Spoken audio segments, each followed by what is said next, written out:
후보의 권한인데 그걸 자기가 월권을 해가지고 말이죠. 간을 본 거죠. 이제 윤석열이가 지지율이 떨어지니까 다급해져 있을 것이다 말이죠. 내가 이렇게 사고를 치더라도 나를 설마 쳐내지는 못할 것이다고 김종인이하고 이준석이가 오판을 한 거죠. 근데 그 오판으로 인해서 윤석열이가 한번 선대위를 새롭게 할 수 있는 그런 기회가 되고 계기가 된 겁니다.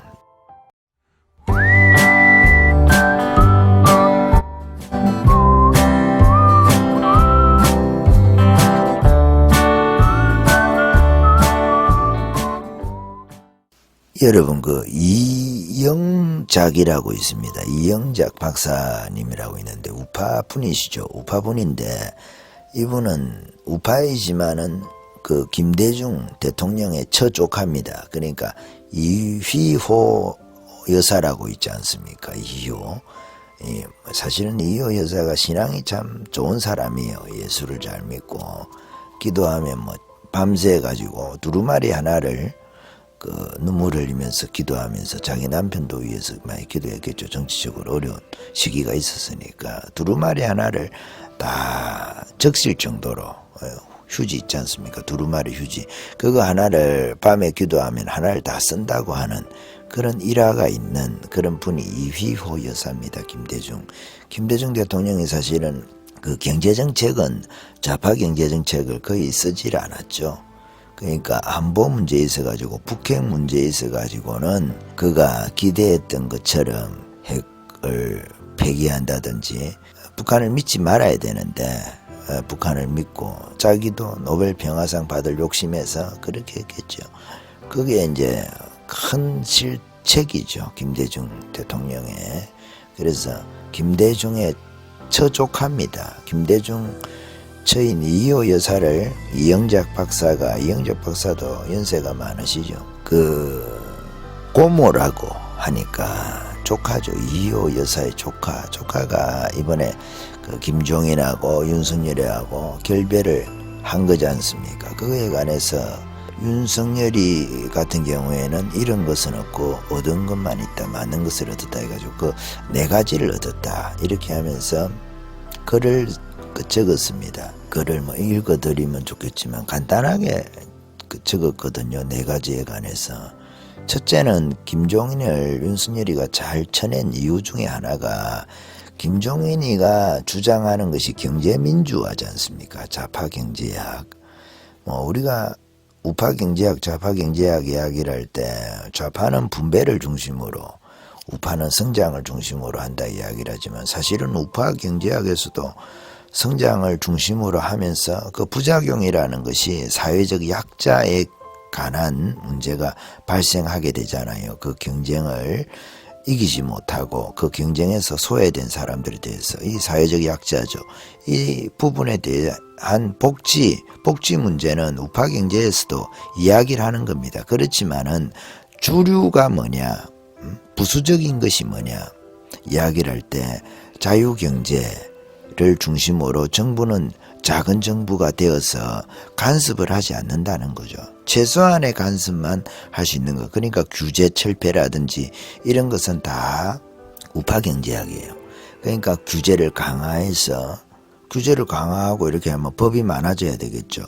법이 많아지면 정부의 행정권을 행사해야 되는 그 법들을 다 감시를 해야 될 거 아닙니까? 시행을 하려고 하는 법 하나하나마다 공무원들이 필요한 거 아닙니까? 법을 만드는데 그 법을 집행을 하는 그 부서가 있어야 될 거 아닙니까? 집행이나 감독하는. 예를 들어서 그렇게 하면 행정도 방만하게 되는 거죠. 큰 정부가 된다는 거예요. 그렇게 해서 기본적으로 자유시장 경제가 가지고 있는 우파 경제학에서는 작은 정부를 추구를 합니다. 자유경제니까 자연스럽게 규제가 적어야 그게 자유가 확장이 되는 거 아니겠습니까? 그게 이제 규제 철폐라는 거죠.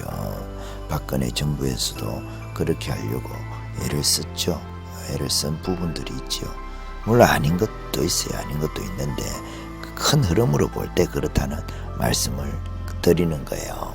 그래서 자유경제라는 큰 흐름이 있고 또 김종인이 식으로 이야기를 하면은 경제민주화라고 말하는 그 사회주의 경제에 유사한 그런 흐름이 있죠. 그래서 김종인이는 경제정책에 있어서 윤석열이하고 다르다는 거예요. 윤석열이가 가지고 있는 기본적인 경제관 이런 것은 자유시장 경제거든요. 자유를 중요시 여긴다는 거죠. 규제가 적고 그렇게 하고 정부 형태는 작은 정부로 이렇게 흘러가게 되는 거고, 좌파 경제에서는 큰 정부 또 규제는 많이 있고, 그러니까 뭐 사회주의 경제처럼 복지를 중요시 여기고 이렇게 되는 거죠. 근데 이제 윤석열이가 자기가 신념으로 가지고 있는 그 작은 정부를 하려고 하면은 김종인이가 총괄선대위원장이 되면은 안 되는 거죠. 물론 선거할 때만 하는 것이 아니죠. 선거 때 총괄선대위원장이라는 것은 선거에서 공약을 만들지 않습니까?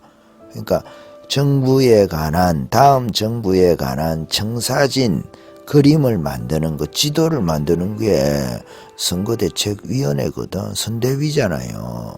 그렇잖아요. 물론 인수위원회가 또 그림을 그리게 되는데, 인수위원회가 그림을 그리기 전에 그 밑그림을 그리는 게 선대위다 말이에요. 다음 정부에 관한 자기가 만들 정부는 어떻게 하겠다. 윤석열이 정책은 어느 정도 나와 있는 거 아니겠어요? 이준석이가 깽판을 치고 난리를 쳐가지고 말이죠. 정책을 다 보이지 않도록, 이슈화가 안 되도록 자기가 이슈를 다 점령을 해버려서 그렇지. 그래서 윤석열이가 믿는 그 작은 정부를 추구할 수 있는데 걸림돌이 그 김종인이가 제거가 됐다, 이런 그 평가를 합니다. 첫 번째, 김종인과 윤석열이가 이별했을 때 윤석열이가 얻게 된 거 첫 번째가 이겁니다. 경제정책, 서로 가는 기조가 다르다는 거예요. 가는 길이 다르다는 거고, 서로가 꿈꾸고 있는 국가에 대한 그 이상이 다르다는 겁니다. 그래서 잘 헤어졌다는 거고, 두 번째가 윤석열이가 홍준표를 잡아야 되는데, 여러분 홍준표를 무시하면 안 됩니다. 지금도 여러분 홍준표로 후보 교체되기를 바라면서 하는 유튜브 채널이 있으니까, 작은 채널이 아니고 큰 채널이 있고 또 홍카콜라라는 것도 있고, 홍준표가 계속 이준석이나 김종인이 혹은 뭐 계속 지금도 뭐 윤석열이의 처가 문제 때문에 후보에게 문제가 있단 말이죠. 이준석의 문제가 아니라 이번 지지율 떨어진 것도 후보 때문이다. 후보 탓을 끊임없이 하고 있거든요. 후보 탓이라 하더라도 지금 우리가 진영에 의해서 본다고 하면은 그 이재명이를 공격을 해야 될 타이밍에 말이죠. 자기 후보, 저거 이재명이에 비하면 흠도 아니잖아요. 흠도. 이재명이는 자기 자식이 문제를 일으켜도 그 자식은 자기하고 남이라고 하는 사람 아닙니까? 정직하지 못하고 말이죠. 그런 사람인데 자기에게도 문제가 없습니까? 뭐 대장동이라든지 이런저런 문제들이 많이 있지 않습니까? 그럼에도 불구하고 이재명이 공격은 잘 안 하고 윤석열이 공격하는데 후보가 혹시 교체가 될까 싶어가지고 그 지금 감나무 밑에서 감 떨어지는 것을 기다리면서 계속 입으로 말이죠. 자기도 흔들어. 윤석열이를 흔들고, 윤석열이하고 적이 되어져 있는, 어떻게 보면 적이 되면 안 되는데 이준석이라든지 김종인이하고 자기는 사이도 좋지도 않으면서 그런 거에 관해서 말이죠. 자기가 은근히 거드는 그런 역할을 하는, 그게 지금 홍준표인데, 그래도 여러분 홍준표의 도움이 필요합니다.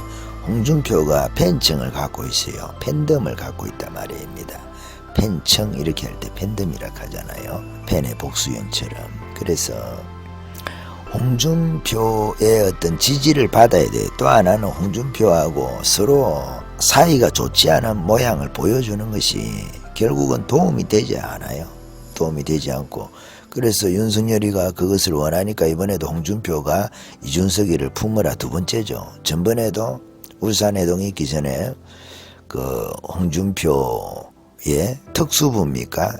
과거 검사 시절에 그 특수부 검사, 자기가 평검사일 때일 겁니다. 그때 부장검사였던 함성희라고, 홍준표가 독고다이라서 누구 존경하고 좋아하고 이런 타입은 아닌데, 자기가 누구를 존경한다 뭐 공개적으로 이야기하는 타입은 아닌데, 자기가 제일 잘났으니까 한편으로는 홍준표 스타일 자체가 똑똑하기도 하고 여러 사안에 대해서 거침없이 이야기를 하잖아요. 그러니까 홍준표 같은 경우에도 참 좋은 인재예요, 우파 입장에서는. 그런데 이 홍준표가, 이 잘난 홍준표가 말이죠, 자기 과거에 검사 시절에 부장검사였던 함성희 변호사라고 있다고 합니다. 이 변호사의 이야기는 또 잘 듣는 거예요. 울산해동이 12월 3일인가 있었는데, 2021년 12월 3일인가 있었는데, 12월 2일날 금요일 밤에 이 함성이라는 이 자기의 과거의 부장검사였던 이 변호사가 중간에서 이제 검사니까 다들 자기까지 포함해가지고 검사니까 이 자리를 마련했다는 거 아니겠어요. 그때 아마 김종인이를 윤석열이가 받아들이지 않았다고 하면은 홍준표가 선대위에서 혹은 그 중요한 역할을, 윤석열이 주변에서 역할을 하겠다고 결심을 했을지도 모르죠. 그렇지만 그 당시에는 홍준표 마음 안에 후보가 또 교체될 가능성은 또 있지 않는가라고 그 마음을 버리지는 못했을 거예요. 근데 사실은 그게 안 되거든. 인재법에 의해 가지고 경선에 참여한 후보는 출마가 안 된단 말이에요. 물론 새로 경선을, 후보가 없어져 가지고 새로 당내에서 경선을 하면 가능하다 그렇게 판단했을지는 모르겠지만, 무소속으로 당을 나가서 이렇게 해서 출마를 못하게, 인재 과거에 그렇게 출마했지 않습니까? 그래서 인재방지법이라는 게 있지 않습니까? 다시는 그렇게 못하게 하자 해가지고. 그렇기 때문에 안 되는 일인데, 아마 그것을 당내 재경선, 후보가 없어지고 당내에서 다시 한번 경선하는 것을 노렸을지도 모르죠. 그래서 그 마음이 미련이 남아가지고 윤석열이의 지지율이 떨어지도록 홍준표가 기다리고 있었는지도 모르겠어요. 그리고 기회를 엿보는 김종인이가 말이죠, 한 달 내내 기회를 엿보다가 쿠데타를 했지 않습니까? 선대위를 자기 빼고 다 사표를 받아가지고 미운 놈 다 쳐내려고 하다가 자기 깨에 넘어가가지고, 자기 깨에 자기가 넘어간 꼴이죠. 자기가 하만처럼, 그렇잖아요. 에스더하고 그 모르드게를 죽이고 또 삼족을 멸하는 것뿐만 아니라 말이죠, 유대인들을 포로로 왔던 페르시아의 그 유대인들을 다 죽이려고 했다가 실패하고, 모르드게를 십자가에 못 박아 죽이려고 했다가, 나무에 달아서 죽이려고 했다가 자기가 그 나무에 달려서 죽지 않습니까? 그런 꼴이 된 거예요. 김종인이가 웅크리고 있다가 이때다 해가지고, 이제 윤석열이 지지율이 떨어졌다, 이준석이가 지지율을 떨어뜨릴 만큼 떨어뜨렸다 해가지고 둘이서 작당을 했다고 저는 생각합니다. 밥 먹으면서 이준석이하고 김종인이하고 1시간 반을 그 전에 밥을 먹었잖아요. 나는 그때 그런 작당을 한 게 아닌가, 그렇게 제가 의심을 합니다. 그때에 이런 작당을 했다. 내가 선대위를 나 빼고 말이죠, 미운 놈들 다 사표 받아가지고 새로 조직하겠다, 간단하게. 그렇게 하면서 바른미래당 쪽 사람이라든지 김종인이가 데리고 오고 싶었던 김종인이의 김핵관, 이준석이의 이핵관 말이죠, 이런 애들을 심겠다. 그렇게 해서 윤석열이 접근을 제거하고 윤석열이를 김종인이의 핵심 관계자로 만들려고, 김종인과 이준석의 김이핵관으로 윤석열이를 만들려고 말이죠. 그렇게 해서 윤석열이 주변에 오른팔 왼팔 다 자르고 힘 빼고 자기가 선대위를 장악하면서 이제 다음을 보는 거죠. 그렇게 해서 윤석열이를 허수아비로 만들고 자기가 상황 노릇을 하는 실무형 총리 이렇게 하면서, 실권형 총리 이렇게 하면서, 이준석이 니도 뭐 장관 하나 줄게 하면서 그렇게 했을지도 모르죠. 또 하나는 이준석이의 6월에 지방선거가 있잖아요. 그때 공천권을 확실하게, 그러니까 김종인이가 윤석열이를 확실하게 장악을 하면서 지방선거에서 윤석열이의 입김이 들어가지 못하도록, 윤석열이 주변에 입김이 들어가지 못하도록 이준석이 길을 보장을 해주는, 그렇게 해서 이준석이는 지방선거에서 자기가 공천하기를 원하는 자기 이해관들을 말이죠, 공천을 해서 자기 정치적인 입지를 다지면서 뭐 다음은 이제 국회의원 때까지도 공천을 자기가 하려고, 당대표를 한 번 더 하려고, 자기 그게 꿈이라는 거 아닙니까? 자기가 당대표를 하면 그거를 방송 출연해서 이야기했는가 그래요. 속마음이 들킨 거죠.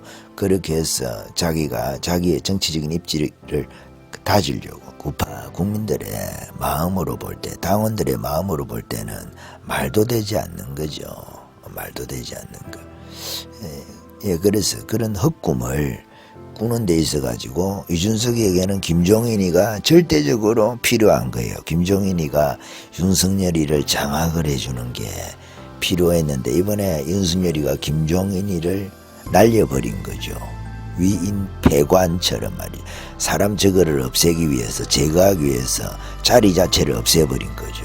사람을 없애기 위해서 그렇게 됐는데, 이 일에 윤석열이가 상당히 고민을 했다는 거 아닙니까? 한 이틀 그 선대위 일정을 포기를 했을 거예요. 한 이틀 정도를. 그래서 이틀 동안의 고민, 측근들하고도 이야기를 했겠죠. 그 고민 끝에 김종인이를 내치기로, 김종인이가 그런 이야기 했지 않습니까? 연기만 해주면 된다, 니는.